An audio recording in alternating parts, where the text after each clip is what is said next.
사도행전 26장 9절에서 18절까지 말씀입니다. 나도 나사렛 예수의 이름을 대적하여 많은 일을 행하여야 될 줄 스스로 생각하고 예루살렘에서 이런 일을 행하여 대제사장들에게서 고난을 받아가지고 많은 성도를 옥에 가두며 또 죽일 때에 내가 찬송 투표를 하였고 또 모든 회당에서 여러 번 형벌하여 강제로 모독하는 말을 하게 하고 그들에 대하여 심히 격분하여 외국 성에까지 가서 박해하였고 그 일로 대제사장들의 고난과 위임을 받고 다메섹으로 갔나이다. 왕이여 정오가 되어 길에서 보니 하늘로부터 해보다 더 밝은 빛이 나와 내 동행들을 둘러 비추는지라.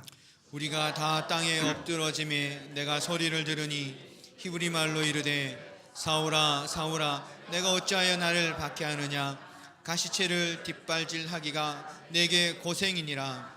내가 대답하되 주님 누구시니까? 주께서 이르시되 나는 너가 박해하는 예수라. 일어나 너의 발로 서라. 내가 내게 나타난 것은 곧 내가 나를 본 일과 장차 내가 내게 나타날 일에 너로 종과 증인을 삼으려 함이니 이스라엘과 이방인들에게서 내가 너를 구원하여 그들에게 보내어 그 눈을 뜨게 하여 어둠에서 빛으로 사단의 권세에서 하나님께로 돌아오게 하고 제사함과 나를 믿어 거룩하게 된 무리 가운데서 기업을 얻게 하리라 하더이다. 아멘. 한번 따라 합시다. 나의 신앙 고백과 간증. 옆에 분들과 고백합시다. 올해는 꼭 간증이 있기를 주의 이름으로 축복합니다. 저와 여러분들이 지금까지 살아오면서 한번 과거를 돌아볼 때에 정말 인생에 있어서 의미가 있고 감격스럽고 때로는 눈물이 날 만큼 기뻤던 그런 날들이 있었을 것입니다.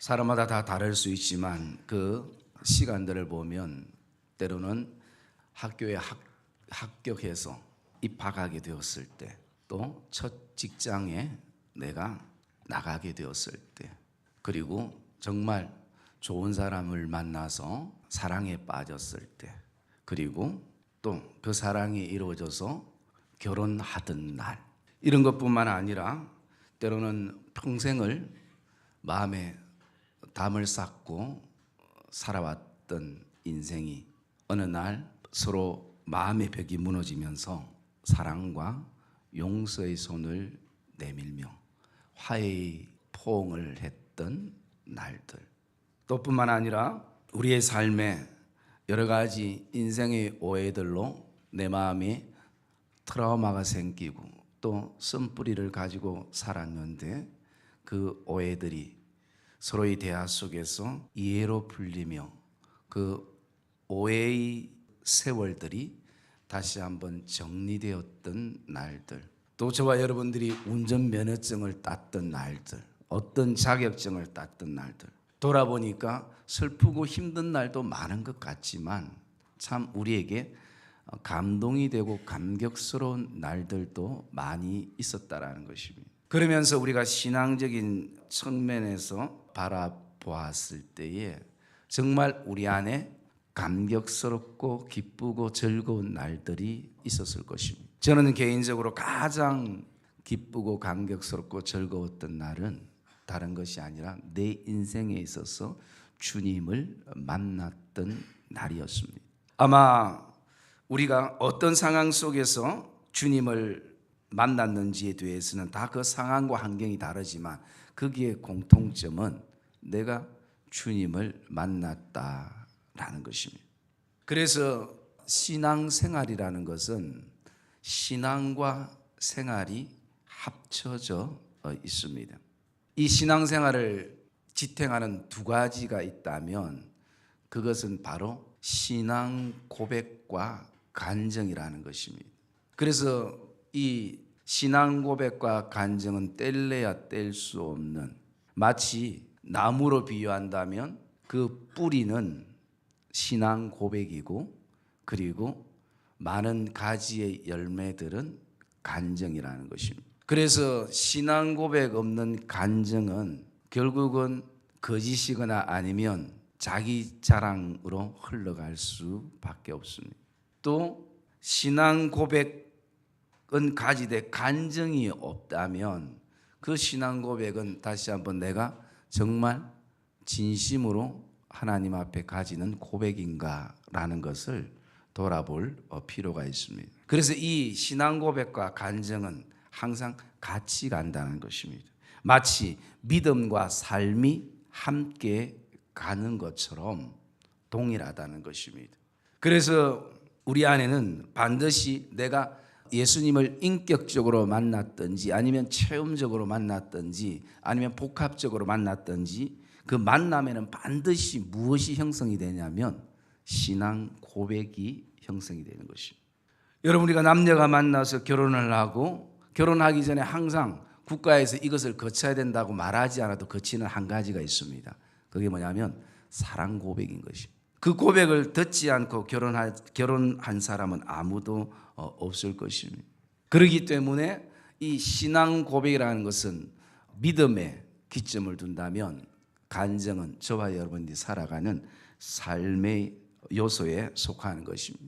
우리가 잘 아는 유명한 신앙 고백 가운데 하나가 마태복음 16장 16절의 말씀입니다. 그 당시에 빌립보 가이사라 지역에 갔을 때에 주님이 제자들에게 묻습니다. 너희는 나를 누구라 하느냐? 다른 사람들은 나를 누구라고 해도 관계없지만 제자로 따라다니는 너희들은 나를 누구라 하느냐라는 것입니다.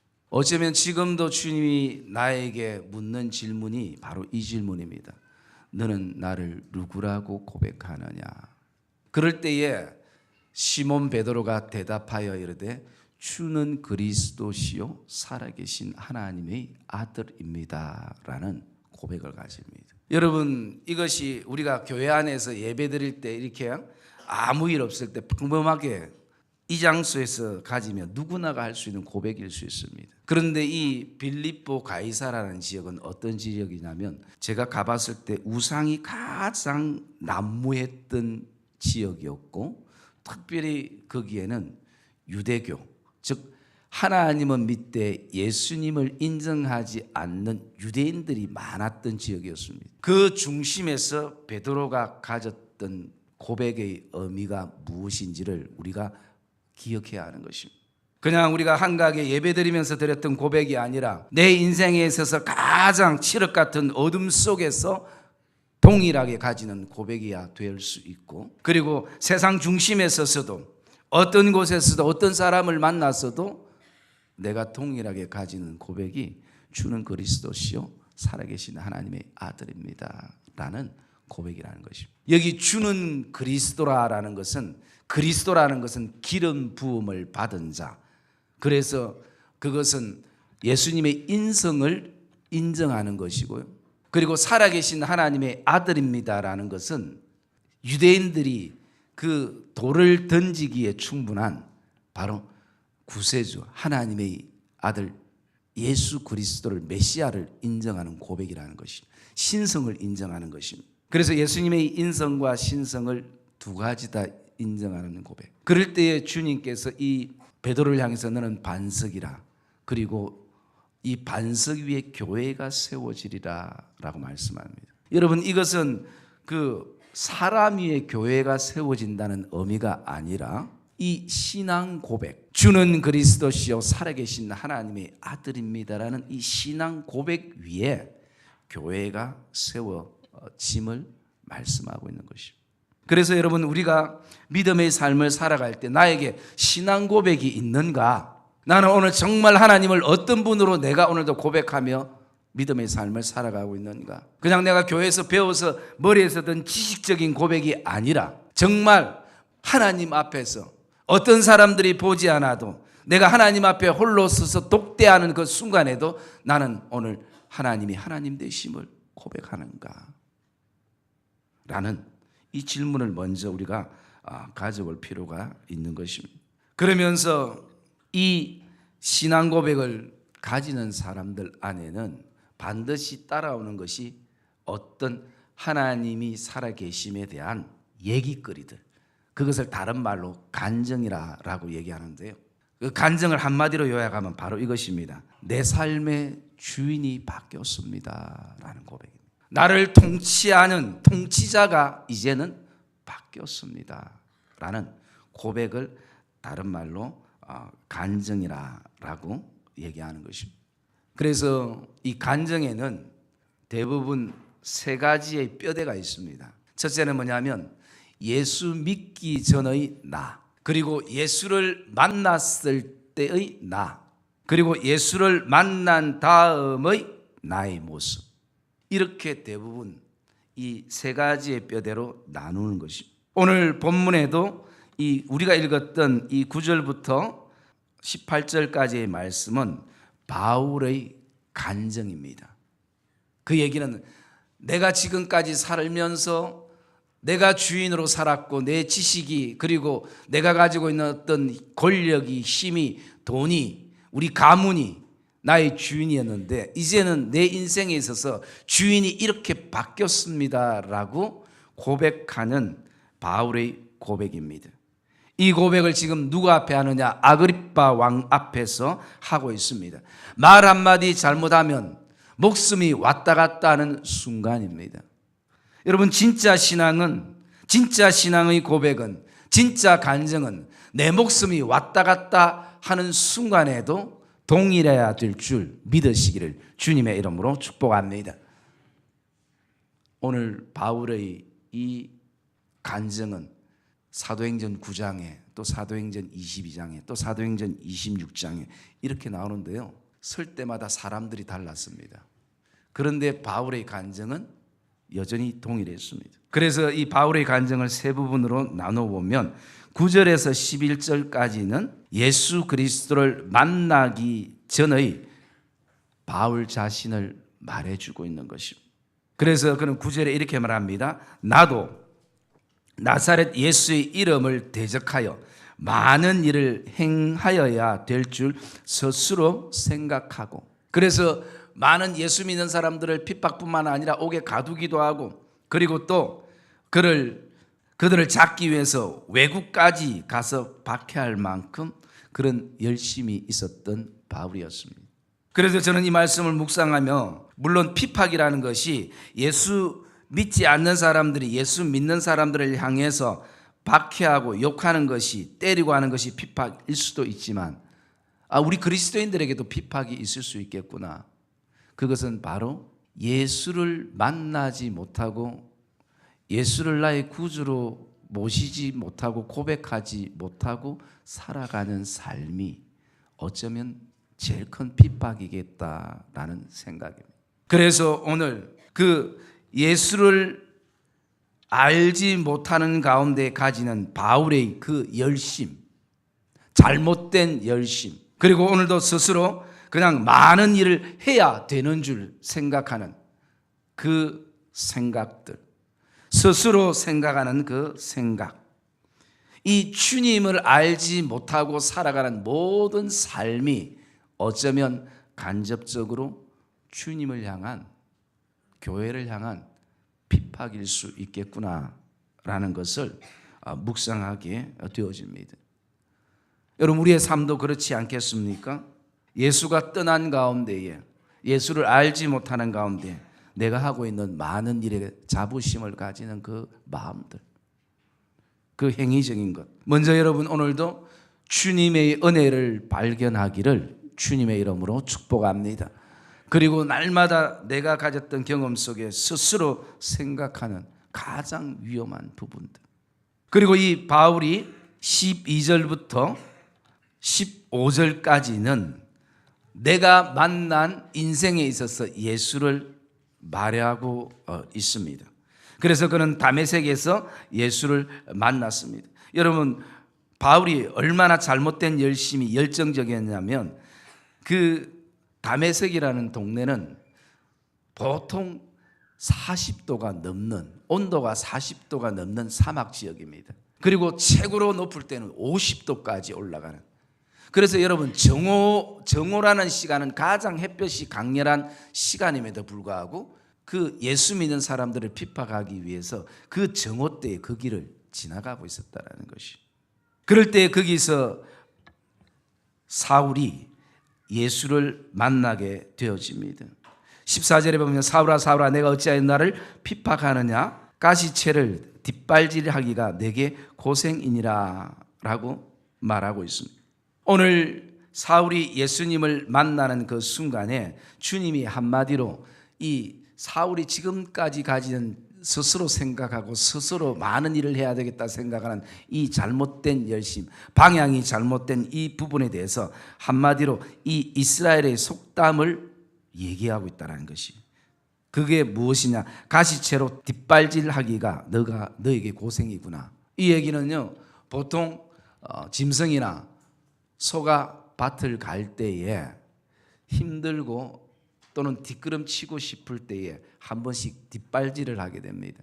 그럴 때에 항상 농부는 이 끝이 뾰족한 그 짝대기를 들고 항상 이 소가 뒷발질하지 못하고 앞만 보고 가도록 그렇게 그 도구를 사용합니다. 그러면 결국 소가 뒷발질하면 계속 그 뾰족한 그 꼬챙이에게 찔리기 때문에 결국은 소가 손해고 소가 힘들어지는 것을 말하고 있습니다. 그래서 이 속담을 그냥 요약해 보면 아무리 벗어나려고 몸부림 쳐도 소용이 없다라는 것입니다. 너가 가진 그 대세상의 공문을 들고 그리고 또 너의 어떤 학식과 너의 열정과 젊음과 열심을 가지고 아무리 하나님의 품을 떠나려고 해도 떠날 수 없다라는 것입니다.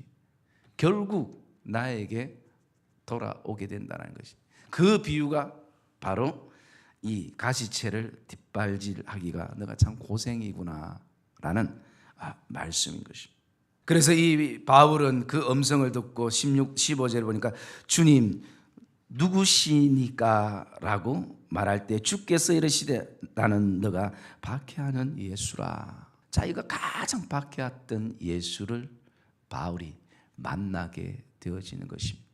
물론 여기 주님 누구시니까 라는 여기 주님은 우리가 말하는 예수님을 의미하는 것이 아니라 그 당시에 주인님, 존칭어입니다. 높여 쓰는 말입니다. 오늘날 같으면 사장이 아니라도 그냥 부르기 편하게 사장님, 김 사장님 하는 어떤 그 호칭처럼 그렇게 쓰여지는 것입니다. 그러면서 16절부터 이 18절까지는 예수 만난 다음에 바울의 변화되는 삶입니다. 그것은 바로 이 19절에 보면 아그리빠 왕이여 그러므로 하늘에서 보이신 것을 내가 거스르지 아니하고 그것이 뭡니까? 거부할 수 없다라는 것입니다. 예수님 만난 것을. 그래서 내가 오늘 이렇게 목숨을 걸고 종으로 그리고 예수 그리스도의 정인으로 오늘도 제가 살아갑니다. 그래서 주님이 말씀하셨던 것처럼 18절의 말씀에 그 백성들의 그 눈을 뜨게 해서 어둠에서 빛으로 사단의 권세에서 하나님께로 돌아오게 하고 그리고 두 번째 제사함을 받게 하고 세 번째 하나님을 믿게 하고 네 번째 거룩한 무리가 되게 하고 다섯 번째 하나님의 기업을 얻게 하는 것. 이것이 내가 예수를 만나고 변화되는 삶이고 이것을 위해서 지금도 내가 살아갑니다. 오늘도 서 있습니다 라는 그 고백을 가지는 것을 볼 수가 있습니다. 그러면서 우리는 이 바울이 오늘 본문에 예수를 만났을 때에 자신이 가지고 있는 신앙의 어떤 고백과 간증을 우리가 바라보면서요. 오늘을 살아가고 있는 우리에게도 어떤 간증에는 동일한 특징이 있습니다. 공통분모가 거기에는 있다라는 것입니다. 그 첫째가 뭐냐 하면 마음의 기쁨이라는 것입니다. 예수님을 만났을 때에 외부로부터 오는 어떤 즐거움과 기쁨이 아니라 내 안에서부터 솟아나는 기쁨이 넘치더라는 것입니다. 눈을 떠보니까 환경은 그대로입니다. 미운 사람도 그대로 있습니다. 그리고 또 여전히 바뀐 것 하나 없는데 내 마음이 기쁘고 즐겁더라는 것이, 주체할 수 없는, 이 땅에서 내가 알고 있는 그 아무리 아름다운 언어로 표현해도 표현할 수 없는 내 마음에 감출 수 없는 기쁨이 충만하더라는 것이. 그리고 두 번째는 내 안에 확신이 서더라는 것입니다. 내가 주님을 만났구나. 그동안 몰랐던 주님을 내가 만났구나. 그동안 피상적으로, 그냥 추상적으로, 그냥 모태신앙 속에서 어려서부터 그냥 배웠던 그 주님을 실제로 내가 만났구나 라는 확신이 내 안에 서게 되더라는 것입니다. 그리고 또 하나는 삶의 방향이 잡히더라는 것입니다. 지금까지는 내가 인생의 속도를 어떻게 하면 남들보다 더 빨리 낼 수 있을까? 어떻게 하면 가속이 붙을 수 있을까? 늘 인생의 속도에만 신경 썼는데 주님을 만났던 증거가 속도가 아니라 인생은 삶은 방향이구나. 바른 방향을 선정하게 되더라는 것이. 그리고 마지막 하나는 주님을 만난 뒤에 반드시 내 삶이 변화가 일어나더라는 것이.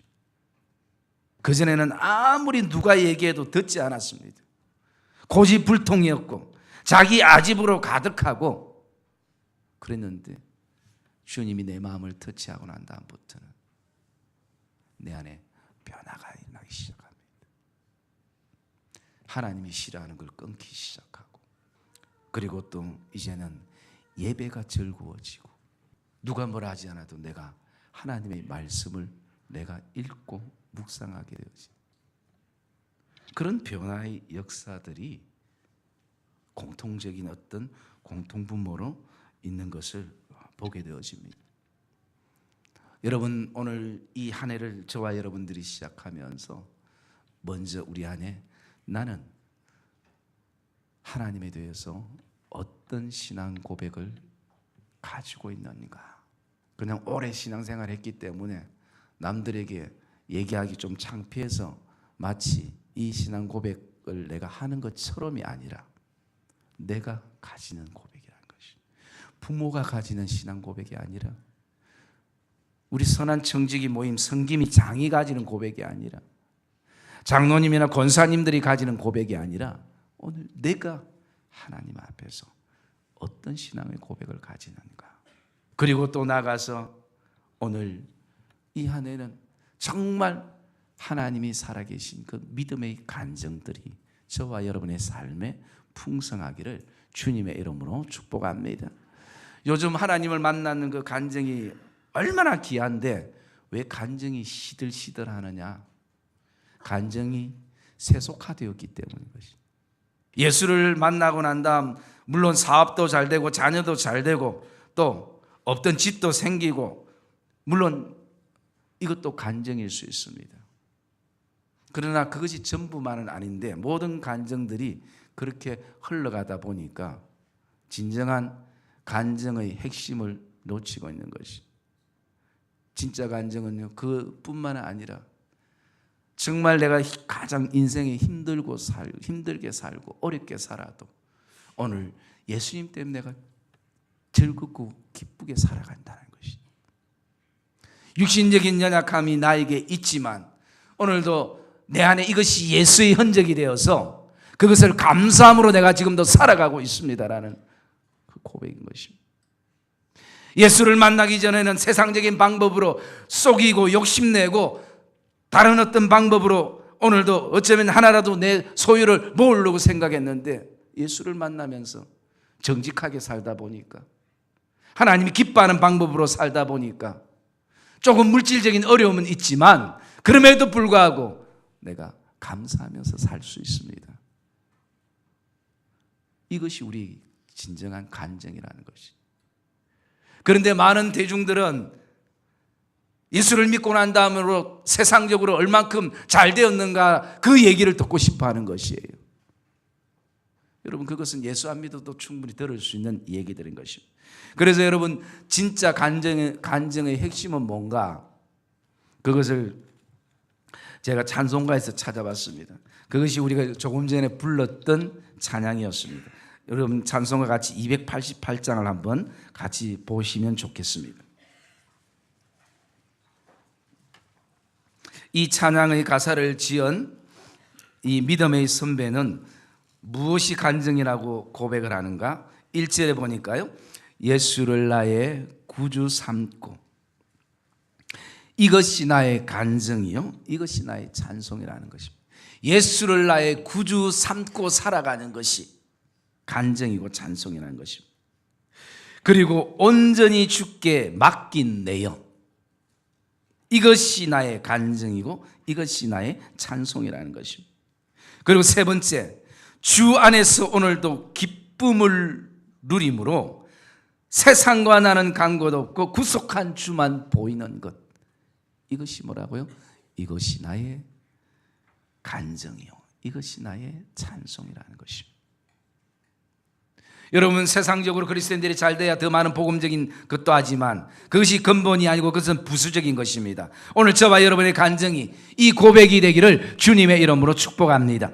예수를 나의 오늘도 구주로 삼고 어떤 상황 속에서도, 그리고 우리의 삶이 여러 가지 흔들림 속에 있지만 온전히 주께 내 영과 내 삶과 모든 것을 맡길 수 있는, 이것이 우리의 간증이 되고 찬송이 되어지고, 오늘도 인생의 여러 가지 풍파 속에서도 주 안에 내가 살아감으로 주 안에서 주시는 그 기쁨을 누리는 것, 이것이 변함없는 나의 찬송이 되고 간증이 되는 그런 복된 간증자들이 되시기를 주님의 이름으로 축복합니다. 그래서 여러분, 오늘도 성도들에게 간증 좀 하라면요, 아이고 뭐 할 게 없대요. 왜 할 게 없습니까? 세상적인 가치로 보니까 할 게 없는 거예요.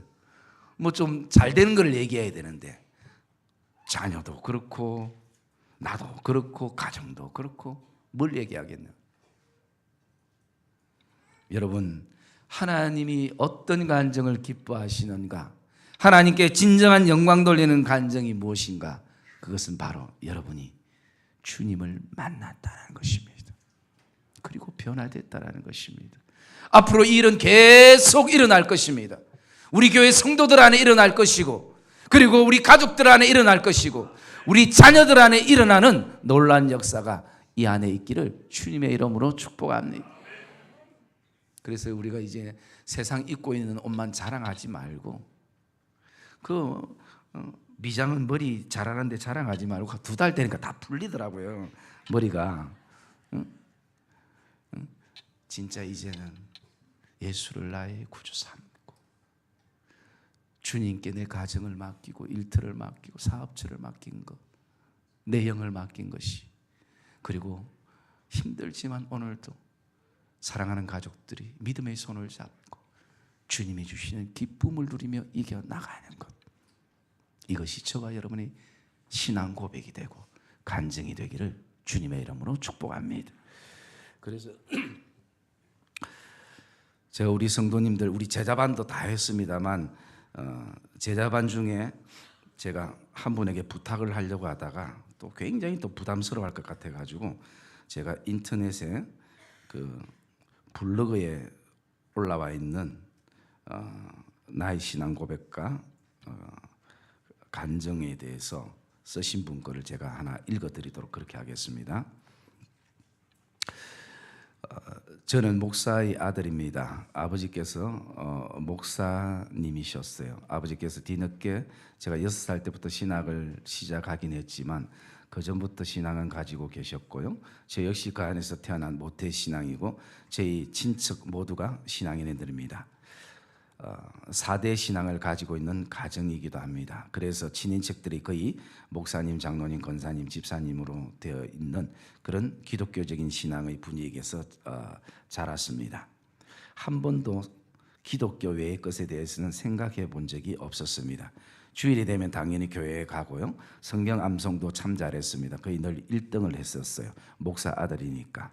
예수께서 내 죄를 위해서 돌아가시고 사흘 만에 부활하신 부분에 대해서 의심해 본 적도 없었고요, 기독교적인 가치관을 가지고 모든 상황과 환경을 잘 맞춰 그렇게 살아온 것 같습니다.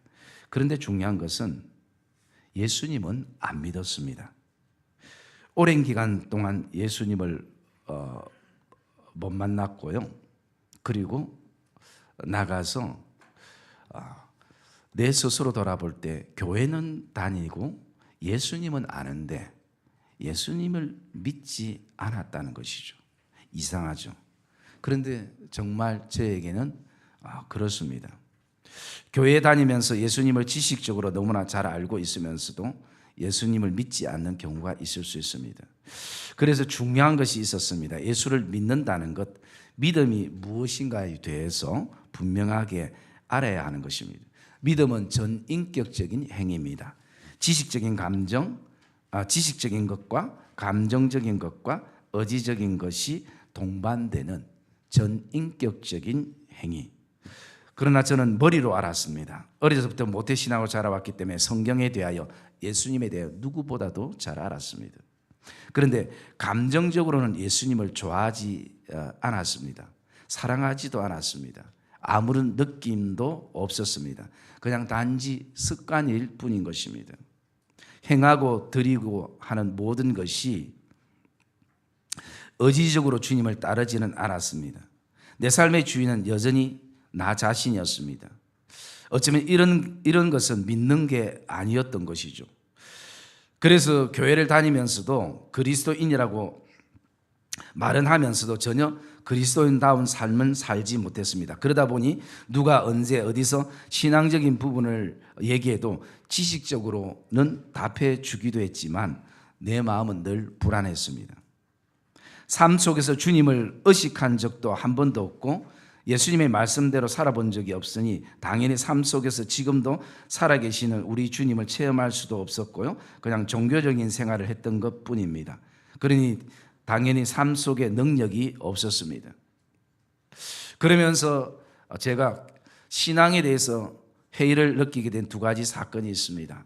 그것은 교회 안에 성도들이 말과 행동이 다른 모습들이 어려서부터 참 많이 보게 되면서부터 그것이 늘 상처와 회의감으로 왔는데 이제 크면서 그거 위선이 보여지고 그것이 굉장히 싫었습니다. 그리고 또 가정적으로는 자신이 성악가를 꿈꾸고 있었는데 그게 깨졌습니다. 왜냐하면 아버지께서 개척교회를 하셨기 때문에 도저히 재정적으로 감당이 되지 않는다고 안 되셔서 할 수 없이 성악을 포기하게 되면서 그 가정 속에서 제가 참 많은 상처를 받았고요. 그러면서 능력 없는 부모님도 싫고 아버지가 목사인 것도 더 싫었습니다. 그래서 그런지 교회와 성도들과 목사들이 더욱더 싫었습니다. 그러면서 대학을 서울로 오게 되면서 점점 이제는 제가 기독교 안티 성향이 더 강해지게 되었습니다. 일주일에 한 번 교회 가는 것도 가지 않았고요. 잠시 군생활 속에서는 이등병 때 교회 가면 조금 쉴 수 있고 초코파이 먹을 수 있기 때문에 교회 가기도 했고, 그러면서 계급이 높아지면서 군종병들을 괴롭히기도 시작했고 교회 다니는 사람들을 비난거리기도 시작했고, 그리고 마치 나는 교회와 전혀 관계없는 사람들처럼 기독교와 성도에 대해서 더 많은 욕을 하는데 앞장서기도 했습니다. 그런 날을 친구들이 아버지가 목사인 것을 알면서 야, 너 목사 아들이었어? 라는 얘기를 들으며 술자리에서 늘 나는 목사 아들이다 왜? 하면서 역정을 내기도 했습니다. 교회 다니는 사람들을 싫어했고 저희 과에 새벽 기도를 다니는 친구들을 바라보면서 비웃었고 목사들, 교회들 손가락질하며 비난하며 늘 술로 세월을 보냈습니다. 그러면서 때로는 교회 데리고 가 달라는 친구에게는 교회 갈 필요가 없다고 하면서 도리어 교회 가는 아이들까지도 가지 못하게 만들었습니다. 그 이유를 지금 돌아보니까 잠언 29장 18절에 있는 말씀처럼 묵시가 없으면 백성이 방자히 행하거니와 라는, 결국 제 삶에 하나님이 없으니까 내 삶이 방자한 삶이 되었습니다. 삶으로부터 주님을 부인했던 것입니다. 그러면서 저는 그런 가운데에 음주운전으로 큰 사고를 몇 번 내었습니다.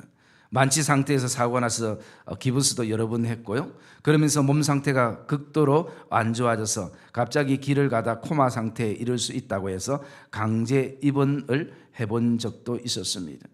돌아보니까 제 삶의 주인은 예수님이 아니었고 저 자신이었습니다. 그리고 돈이었고 성공이었습니다. 사람으로 할 수 있는 그런 모든 좋지 못한 일들은 다 하게 되었고, 그리고 여러 안 좋은 것에 이미 중독이 되어 버려서 살아가기도 했습니다. 그러다가 극심한 고난 가운데에 예수님을 만나게 됐습니다. 삶 가운데 모든 것을 잃어버린 순간을 경험하게 되었습니다. 의지했던 모든 것이 한순간에 다 날아가 버렸습니다. 그게 27살의 나이였습니다. 힘들었고 죽고 싶었고 눈물이 났습니다. 내가 의지했던 것이 영원할 것 같았는데 한순간에 다 날아가며, 그래서 저는 지푸라기라도 잡고 싶은 심정이었지만 제 주변에는 아무것도 남지 않았습니다. 그런 가운데 문득 성경을 펼쳐보고 싶은 마음이 있었습니다. 왜냐하면 그래도 목사들이라서 성경은 읽지 않았지만 성경은 집에 있었습니다. 그래서 성경을 읽는 가운데 눈에 들어온 것이 누가복음 6장 42절이었습니다. 너는 내 눈 속에 있는 들보를 보지 못하면서 어찌하여 형제에게 말하기를 형제여 나로 내 눈 속에 있는 티를 빼라 하랴. 외식하는 자여 먼저 내 눈 속에 있는 들보를 빼라. 그 외야 내가 밝히 보고 형제의 눈 속에 있는 티를 빼리라. 이 말씀과 동시에 제 과거의 삶, 그렇게 비난했던 교회와 성도들과 그 목사들의 그 비난의 모습이 내 삶이 파노라마처럼 눈앞에 펼쳐졌습니다. 그것을 통해서 주님이 이렇게 말씀하는 것 같았습니다. 아들아, 너가 그렇게 교회들을 비난하고 성도들을, 목사들을 미워했는데 내가 볼 땐 너가 더 했으면 더 했지 덜 하지는 않았던 것 같은데, 이 음성이 저에게 들려지면서 저는 스스로 맞아요 라고, 어쩌면 제가 더 흉악한 죄인이라는 것을 그는 스스로 생각하며, 어쩌면 내가 죄 없는 것처럼 보여지기 위해서 더 많은 사람들을 손가락질하며 살았는지 모르겠습니다. 그러면서 저는 그 자리에서 무릎을 꿇고 주님 어찌해야 합니까? 어찌해야 합니까? 라고 주님 앞에 그렇게 엎드리는데, 환상 같기도 한 가운데에 예수님이 팔을 벌리고 있는 모습이 보였습니다. 그러면서 이런 말씀을 하셨습니다. 아들아 괜찮다. 내가 다 용서했어. 그리고 너는 내가 너는 혼자라고 느꼈지. 하지만 나는 늘 한 번도 떠난 적이 없어. 너가 항상 등을 돌리고 있었을 뿐 나는 늘 너를 향해서 팔을 벌리고 있었어. 지금처럼 이리 와서 나에게 안기거라. 그 음성에 주님을 만난 그날 눈물 콧물 다 쏟으면서 얼마나 울었는지 모릅니다. 그 뒤에 제 인생은 완전히 뒤집어지고 달라졌습니다. 완전히 예수님께 굴복하고 이제는 예수님을 위해 살기로 작정하고 하루하루 한 걸음 믿음으로 살아가고 있습니다. 뿐만 아니라 이제는 예수님이 나의 자랑거리가 되었고, 과거의 삶을 되돌아볼 때에 너무 죄송해서 더더욱 주님에게 잘 보이고 싶었습니다. 그리고 이제는 어떤 삶 가운데서도 그 주님을 떠나지 않는 삶을 살기로 작정했습니다. 마치 바울 사도가 그리스도인들에게 적이 되어서 그들을 감옥에 갇히고 심지어 죽이까지 했던 그 잘못된 열심, 그래서 그 방향이 잘못된 열심, 나 역시도 그 방향이 잘못된 부분들을 예수님이 다시 한번 제 삶의 방향을 잡아 주신 것을 고백하게 되어집니다. 그러면서 예전에 내가 주님을 위해서 이제 어떻게 살지에 대해서, 주님이 나를 이 땅에 왜 보내셨는지에 대해서 계속 질문할 때에 내가 과거의 제 무대가 거의 신촌의 밤거리였는데 신촌의 밤문화에 젖어서 그 안에 살 때는 몰랐습니다. 그런데 주님의 은혜를 알고 그곳에서 건짐을 받고 나와서 다시 그곳을 바라볼 때에 그곳에 나처럼 불쌍한 영혼들이 굉장히 많았습니다. 주님을 모르고 주 안에서 있는 꿈과 비전을 몰라 오늘도 방황하고 방탕하게 살아가고 있고, 그리고 내가 그랬던 것처럼 저는 때로는 만취 상태로 역주행하고 달리는 사람들의 심정을 조금은 이해합니다. 왜냐하면 저도 그 공허함, 자신을 막 내동댕이 쳐지고 싶은 심정, 차라리 누가 나를 죽였으면 좋겠다라는 그런 어떤 순간이 나에게 있었기 때문입니다.